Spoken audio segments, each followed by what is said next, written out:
Hello, my friends. It's your buddy Phil, Project Management Trainer and Coach. I hope you're doing well. It's been a while. I have been on the road on travel to train, and I am back, and it's a pleasure to be speaking with you. I know lots of you are, of course, working on your PMP certification, and you are finding it hard. And there's a reason why you're finding it hard. In fact, I should say there are reasons why you're finding it hard. The first reason is you don't have a solid idea of the lay of the land. It's like you're going to battle and you don't know the lay of the land that you're going into. You've not studied the terrain, or the flying monkeys are going to jump out and attack, and you're not going to know where to defend yourself, where to be extra careful, and how. That's how the journey for PMP is. Some people don't have a solid understanding of the exam. So I am going to handle that right away before we move to the next problem. The PMP exam is not founded on a PMBOK guide. It is very important for you to know this. It is not based on the PMBOK 6 or the PMBOK 7. It is based on a different body of understanding, and this is found in the PMP exam content outline. This content outline can be found on PMI's website, and it is broken down into 35 discrete tasks, very specific things that you need to be able to do as a project manager. Whether you are taking the knowledge from a PMI publication or some other book, the fact remains that it is those tasks that the exam points to. And that's why people find it difficult to really understand the spectrum of the exam, because they're focusing on PMBOK guides and other things as opposed to just the content outline. And that's the whole idea behind the 40 Days to PMP Exam Success, which is based on my book. You can find it on Amazon, PMP Exam Immersion. My buddy Roy and I, we put this book together for a reason. It's to help people understand all that the exam could present to you, going through the 35 tasks. Whether you attack the information by knowledge area, process group, agile, hybrid, predictive, makes no difference. The way the information is presented is to help you take down the concepts one by one. For example, the PMP exam content outline is broken down into the same categories that the exam result is: people, process, and business. And that is really how you need to be firming up your studying. That is also how you need to be seeing the big old 40,000 foot view of this exam. And this is why a lot of people unfortunately feel I'm not ready, I'm confused, I don't know what I'm doing. Yep, that's the reason. It's because they are not focusing on the blueprint on which the exam is based. So focus on the blueprint. That's all I'll say. Focus on the blueprint. Okay? Go on down to Google and just do a search for PMP exam content outline, and you're going to find it. You're going to find the PMP exam content outline from PMI. It's free. It used to be $39.99 back in the early 2000s, but now it's totally free. So take advantage of it, download it, read it, and then to get a very solid understanding, sign up for my free podcast. It's called 40 Days to PMP Exam Success. I also call it PMP Exam Success in 40 Days. Okay, go on down to Spotify or Apple and search for it. PMP Exam in 40 Days or PMP exam success in 40 days. You'll find it. Better still, go to study.pmradio.org and you can find it on Spotify and Apple in this way. Study.pmradio.org, that's Apple. And then 40days.pmradio.org, that's Spotify. And it's on all the other platforms like Amazon and Audible and the rest. You just got to search for it and then you'll find it. Definitely on Amazon, on iHeartRadio, and check on Podcast Addict and all those other platforms, okay? If you follow me day by day by day by day, this stuff will make a lot more sense to you. And then you understand the spectrum of the exam, what the whole thing is about, from a people angle, from a process angle, and from a business angle. Because there's no point starting a journey if you don't understand where you're going, if you don't understand the full spectrum of the journey, okay? So that's reason number one. People don't have a clear direction as far as the exam is concerned. It seems so mammoth that they don't even know where it begins and ends. But with the content outline, you will know where the exam begins and ends. So, my friends, the second reason why the exam seems so mammoth and intimidating to some folks is a couple of areas. And the areas are as follows: the process domain and the business domain. Because these areas are significantly complex sounding or large, there's a tendency to feel overwhelmed by them. But let's break them down, my friends. Let's break down the process area. The process area does have a lot of minutia in it, but the honest truth is a lot of that minutia is not tested on the exam. It just isn't. If you are focusing on the PMP Guide 6th edition breakdown that decomposes project management into 10 knowledge areas, 5 process groups, and 49 processes, the honest truth is you could feel overwhelmed because each of those 49 processes, when you decompose further, goes into a multiplier of anywhere from 5 to 20, if you will, sub-items known as ITTOs. What do I mean? Well, assuming you have Develop Project Charter. Develop Project Charter has got inputs. You can recognize at least a good 5 unique inputs, tools, techniques, and outputs. And I'll just mention some, and you count on your fingers how many things I'm talking about. 1, business case. 2, benefits management plan. 3, agreements. 4, expert judgment. 5, project charter. 6, assumption log. These are extras, extra definitions on top of one process. And we're just getting started because Develop Project Charter is pretty skinny. If you break each process into its unique inputs, its unique tools and techniques and outputs, you are going to get over 500 potential definitions, my friend. Think about that. 500 definitions.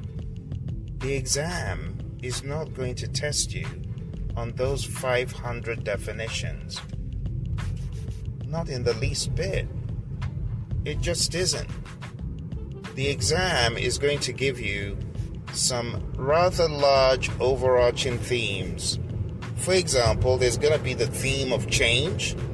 There's going to be the theme of issues. There's going to be the theme of risks. There's going to be a theme of impediment removal. And it could be pretty repetitive on the grander scheme, but you're certainly not going to have 500 questions. It's only 180. So that tells you that some of the definitions, a lot of the definitions, are going to be redundant. See? So the way to think about this exam is to have a good idea of the 5 process groups, the 10 knowledge areas, the 49 processes. I talk about them all the time. All right, the 49 processes are pretty straightforward to grasp. So that's not a major problem. And then under each process, you have the mechanics of the project management that's occurring. You do need to understand the mechanics. What do I mean by metrics? By mechanics, I'm talking about the things that you do that are of a physical nature, that are of a scientific nature, like gathering data, analyzing data, of a physical nature by inspiring the team, speaking with the team, those kind of face-to-face interactions. And then we have other things that we do, which is like doing the actual work itself. But that's not the project management. That is the doing of the work. So your role as a project manager is not the doing. So that's not tested on the exam. So you need to wrap your mind around these things. And the more you think of the exam like this, the better it's going to be. The less intimidating it's going to be, because you would have boiled it down to its essence. What is the process? Develop project charter. What am I doing here? I am working with the project sponsor to develop the charter, or the project sponsor told me to develop a charter that she or he is going to sign. And when I'm done developing the project charter and it's signed, I could begin collecting my assumptions about the project and the constraints. And that's it. That is it at its essence. Now you understand the mechanics, what you're doing as the project manager, what the sponsor's doing as far as sign off, and then you move on to the next discussion. Okay. What is identify stakeholders all about? It's all about me, the project manager, identifying who could be affected by the project, who could affect the project, documenting details about these folks, and getting to better understand them so I know how best I can serve them. That's it in a nutshell. And that's how you need to approach all the 49 processes. And in that way, it does not become so laborious or intimidating, because you know there are 49 processes. From a predictive standpoint, I need to know them. That's one piece. The second piece is, okay, in addition to the predictive, there are several agile practices.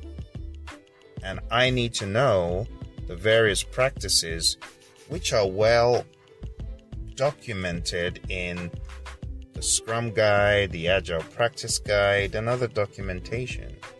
And by practices, I'm talking about what you do in an iteration in Agile. Some of the things that you do are, you plan the iteration, we call it sprint planning. You might have backlog refinement in the middle of the sprint. You have the sprint itself. You have the daily stand-up meeting or the daily scrum. You have the demo or the sprint review. You have the retrospective. You could have other events like story writing workshops and so on. You could have a product roadmap being put together. You could have story mapping and things like that. And when you understand the gamut of possibilities from agile practices and the 49 processes on the side of predictive, that is enough. Your concern needs to be from here how to tackle questions on the exam. You're a project manager. This happened, that happened.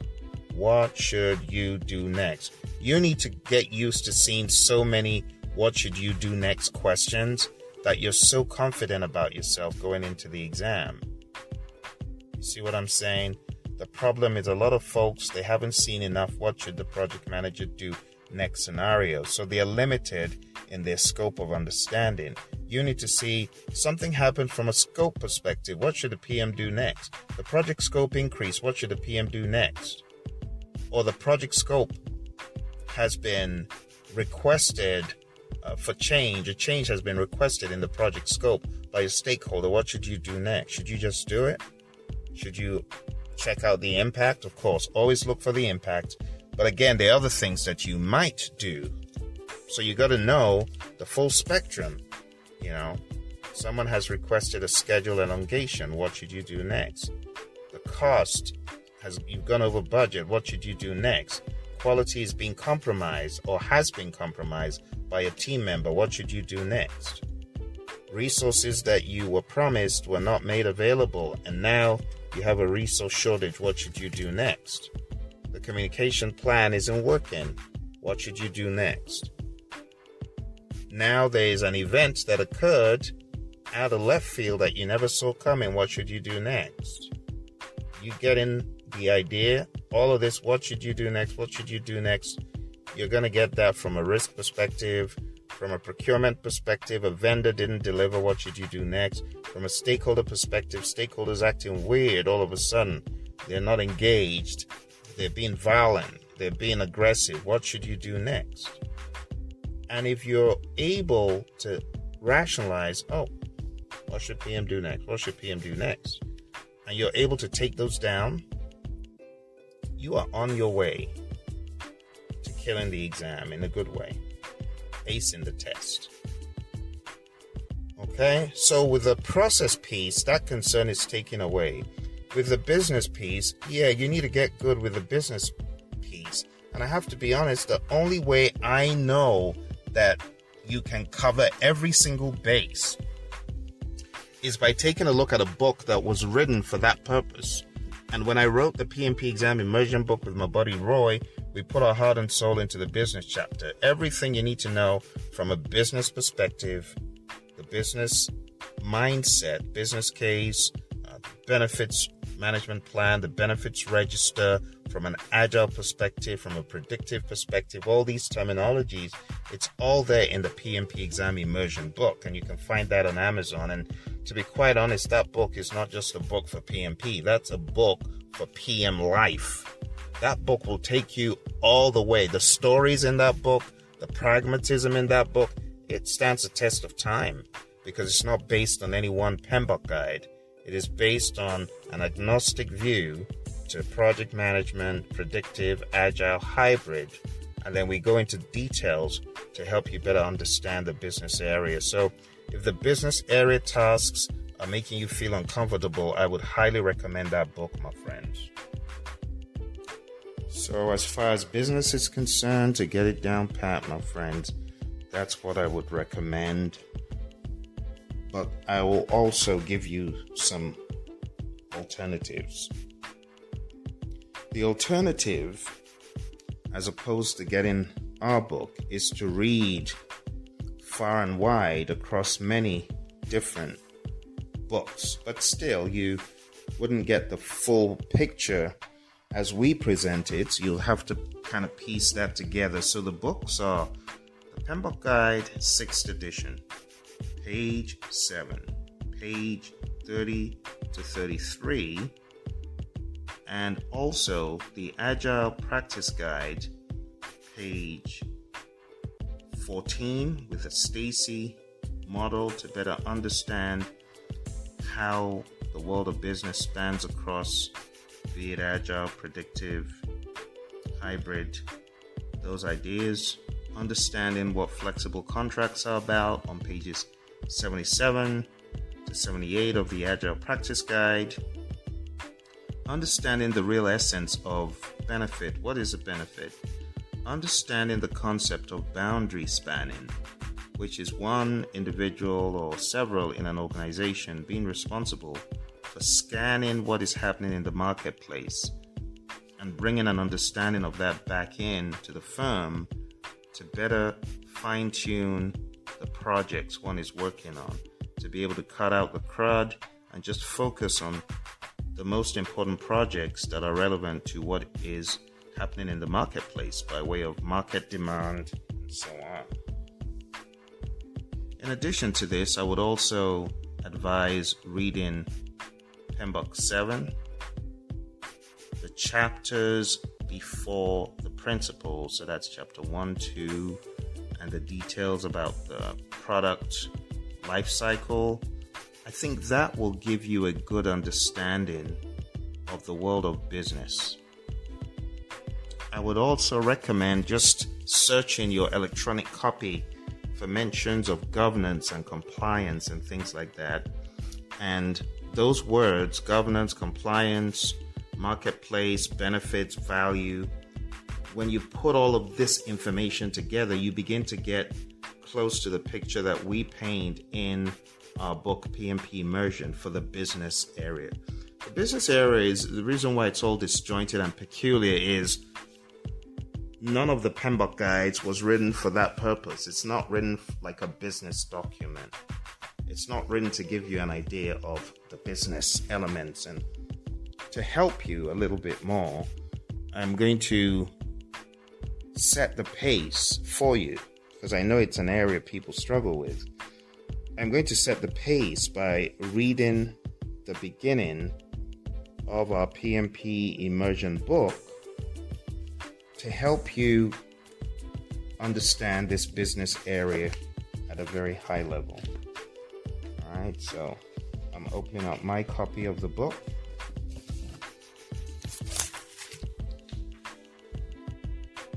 And this is around page 453. That's where it starts. So, I'm going to read it. The question, Introduction to Business Environment. The question is often, why do we need to think about the business environment as project managers? The answer is because it maps directly back to the concept of strategy, one of the most important concepts in management. Strategy is a concept that could be hard to define. When we talk about strategic impact of strategy, what exactly do we mean? In the simplest conception of strategy, Colin White defined this as a unifying idea which links purpose and action.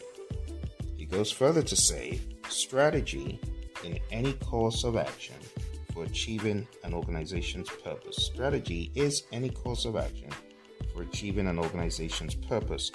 In the words of Alfred Chandler, the first modern business strategy theorist, strategy in the area of business is defined as the determination of the basic long-term goals and objectives of an enterprise, and the adaptation of courses of action and the allocation of resources necessary for those goals. So, when you think about it, strategy combines the articulation of human goals and the organization of human activity to achieve those goals. The setting of goals involves the identification of opportunity. And when we talk about strategy in the wider sense, it is translating perceived opportunity into a successful outcome. How? By means of a purposive action sustained over a significant period. The first topic to discuss in this domain, the business domain, is compliance. So why do we care about compliance? Because not being in compliance derails us from our strategic business objectives. It's a threat to the project manager, to the team, project, business, and even sometimes the entire company. And that is why project compliance is so important, and that is why it has been named as task 1 in the business environment. Now, beyond the business environment, when it comes to compliance in the business environment, there are other topics that will anchor back in here, and that will take us to task 2. Investigate that benefits are identified. The project charter is that document that clearly defines what the purpose of the project is.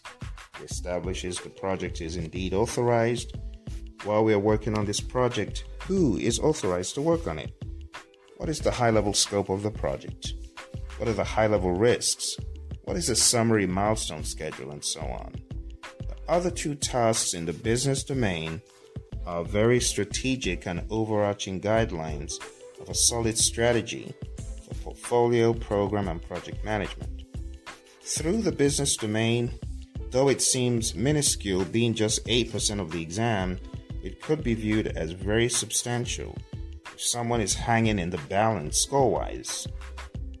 What I mean is, if it becomes the deciding factor, it becomes very important for you to get that 8%. So we're going to take it very seriously and examine all the details. And then we go into the chapters. So page 457, we go into plan and manage project compliance. We break it down. I give you examples of compliance like OSHA, Occupational Safety and Health Administration, regulatory compliance like SOX compliance, compliance such as PCI compliance for credit cards and stuff like that. I actually give you a couple of examples of compliance, and my buddy Roy comes with a different idea, flips it on its head and says, when would you not be in compliance deliberately? And we talk about that perspective there. And then we go on to the next chapter and the next. So it's a great read. Again, it's PMP exam Immersion. I know a lot of you have been benefiting from the podcast, but you can even help me further by picking up a copy of the book and help yourself as well. Because picking up a copy of the book is going to give you a very vivid idea of every single thing that you need for this exam. It's a very large book. It's 600 plus pages, but this book is pure gold to a project manager who means business. It gives you the lay of the land across people, process, and business. Okay? So that is the next point that I wanted to make, my friend. I know this was very long, but a lot of people, they are not familiar enough with process, and they don't even know where to start with process and then business. But if you follow these guidelines that I'm sharing with you, you'll be a lot more confident. You'll be a lot more purposeful in attacking the content, my friend. Okay, so there you have it. You've got a clearer picture of the full spectrum of the PMP. It will become less intimidating. You got a better, clearer idea of the process domain and the business domain. It will seem much better. And here's the last one. The reason why the exam seems foreboding and difficult and weird to many is people don't make it a lifestyle. You don't make it a lifestyle. You don't think about it every day, multiple times a day. It's got to become an obsession, and then you can do away with it. You don't have to think about it for the rest of your life, but for the next few months, think about it every day so you can get it over and done with. It becomes a habit. It becomes something that drives your day because you know you need to get this monkey off your back. So plan, how am I going to get this monkey off? Consistency. When your consistency compounds, you get to the point where you know the story backwards and forwards. The what should the PM do next is no longer a thing that invokes fear. It's something of, no big deal. I know all the spectrum of what a PM could do from an agile perspective, from a hybrid perspective, from a traditional perspective. That's the level I need you to be at to make it a lifestyle. So that when you're in a meeting at work, you're thinking, which knowledge area is this? Oh, it's communications. Or you're discussing with your stakeholder and you're like, yeah, this is stakeholder engagement. Or you're with the team writing code. Well, this is direct and managed project work. Or you're with the team in a lessons learned session. Oh, this is managed project knowledge. Or you're creating that dreaded report that you hate to put together every week. Or maybe you love to put that thing together. Well, you are in monitor and control project work. Or there's another change from a client. That's perform integrated change control. Or you're in a meeting encouraging the team, pumping them up. That's develop team. Right? Coaching, mentoring. You could also say it may also be giving them feedback, which is manage team. You're assigning resources such as a server, cables, consumables to a project. Well, that's acquire resources.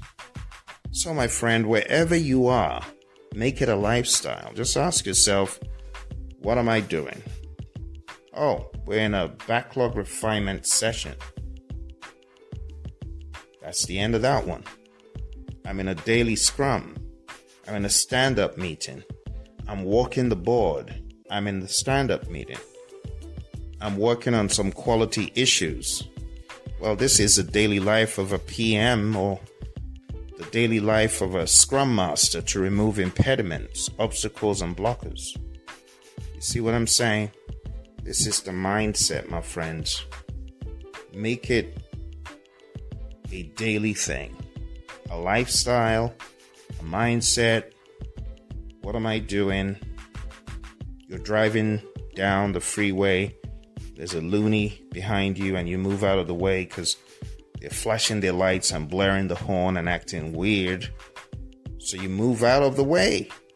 You just did implement risk responses. You mitigated the risk of some crazy road rage incident. This is how you need to be thinking about this stuff, my friends.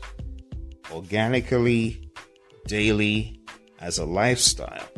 And it gets to the point you're in the exam and everything is like clockwork. It is not foreboding. It is not unknown. It is not esoteric. It's not, I don't know what to expect. Help. It's none of that. It's, I got it. And like my recent PMP bosses, some of them go in there. One of them even missed his break, but that didn't stop him. Another one of them went in and was done in 2+ hours because what seemed to be scary in the beginning became so familiar that she was on clockwork. And you've heard her lessons learned on this channel. You've heard what Lawan had to say. So, my friends, I encourage you, get the general overview down, know where you're going, know what this exam is all about. Be confident about the process domain and the business domain. Pick up my book, PMP Exam Immersion, on Amazon. Or go to our website to pick it up right now, a PDF copy. Go to praizion.com. And when you download the copy, then any goofy Kindle restrictions, you can download that PDF and you can have Edge read the PDF back to you. All you do is open it in your browser and hit read aloud. And it will read the entire book to you, day after day. And that's why I recommend that you grab the electronic version. Again, if you go to Praizion.com, scroll all the way down to the bottom of that first page, and you'll see the red and yellow book there, PMP Exam Immersion. Or if the physical copy is your thing, you can find it on Amazon. All right, don't forget to smash that like button for me, my friends. If what I've said makes sense, if it resonates, if it's helped you, I need you to hit the like button, let people hear and know about the podcast so they too can receive some help. It also helps me because the algorithm needs your activity to show that this is relevant to PMP students, all right? So I appreciate you. Thank you very much. Don't forget, if you are looking for a really awesome PMP training program, you can find my course right now on Udemy. Just go on down to udemy.com/elite PMP. That's udemy.com/elite PMP. You can take that course. If you are already a PMP and you're looking for a different course, well, take my AI course. I train you on how to use AI. I make it pragmatic. I'm not giving you the big old theories and the Bayesian equation and stuff. I'm just going straight into this is how to use AI. Go on down to udemy.com/chatgpts. All one word. Okay? I hope this adds some value to you and helps you to move forward in your PMP journey. When you get certified, I have another podcast that you could be on. It's there on Apple. It's called the Project Leadership Institute podcast. But that's for later. Let's focus on getting your PMP now, and you'll be laughing all the way to the bank. All the very best, my friends. Let me know how you're doing. Be aware that here on Spotify, those of you listening on Spotify, there's a button where you could send in questions, where you can send in some comments and ideas if you have any, or if you're stuck. Don't stay stuck. I'll help you get unstuck. It's your buddy Phil signing off.